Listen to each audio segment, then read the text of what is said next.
While Spot is a good villain, the real villain is the heroes themselves. The Spot's given a very simple backstory so that the main conflict can fall on the philosophy of the heroes. There's two sides of the coin to this story. Miguel O'Hara on one, Miles Morales on the other. The matter becomes even more complicated because, in a way, Miguel's right and Miles is right. Because in their own way, they're doing the right thing.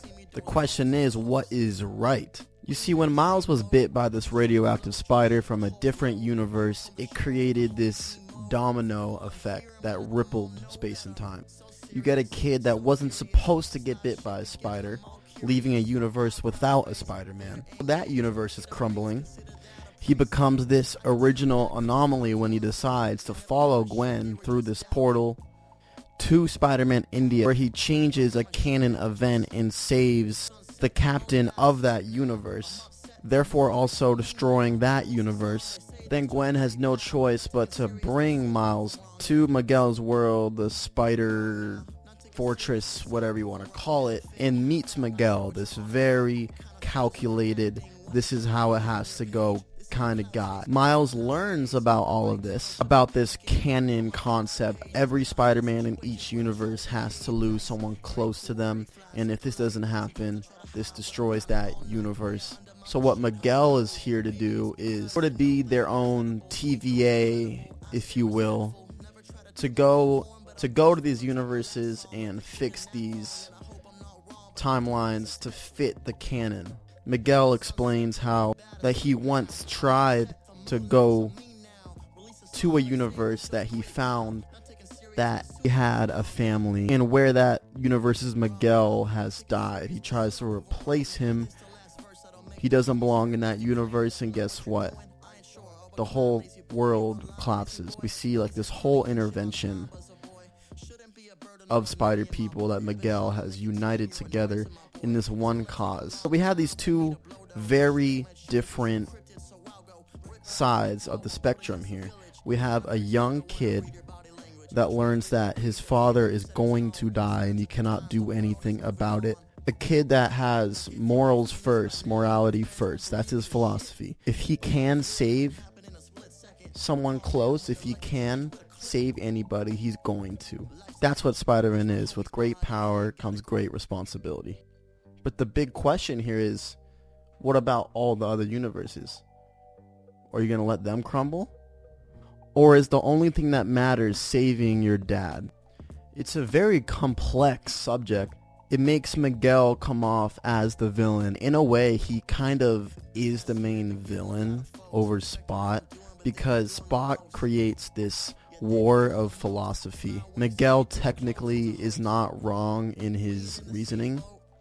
It is true that he's trying to save every world, but is it truly the right thing to do? You see, what Miguel is trying to do is erase the independence of each Spider-Man, the individuality. He's trying to preserve these canon events, these concrete things that must happen. And I start to wonder, is he sidetracked? Is the traumatic past of his dictating his thoughts and making him abandon his sense of morality? Moralis? Kind of seems that way, but is there a right answer? Who knows? Miles is that symbol of innocence on that hero's journey that I think will inspire the other Spider-Men. Control your own destiny and really make a name for yourself. If you're allowing your own uncle to die, your girlfriend's father to die, or whatever it is, if you're aware of it and you're letting it happen, are you a hero? Are you truly living up to what you state you're preserving? Are you truly, you pledge yourself to do as a superhero? Is that being done when you're following these strict rules of canon events? In a way, you're kind of abandoning the whole purpose of being Spider-Man. Gwen gets a change of heart and realizes that she thought joining Miguel would mean joining the good side, and then she realizes it's the bad side. Uniting this new band with Peter B. Parker and all the original members of Into the Spider-Verse is going to be a movement and a force in the next movie, and it's going to be very interesting to see how these different philosophies combat each other, and it's going to be interesting to see what happens to the multiverse, because we've been seeing a lot of multiverse movies, but what if it doesn't end the way things are supposed to happen?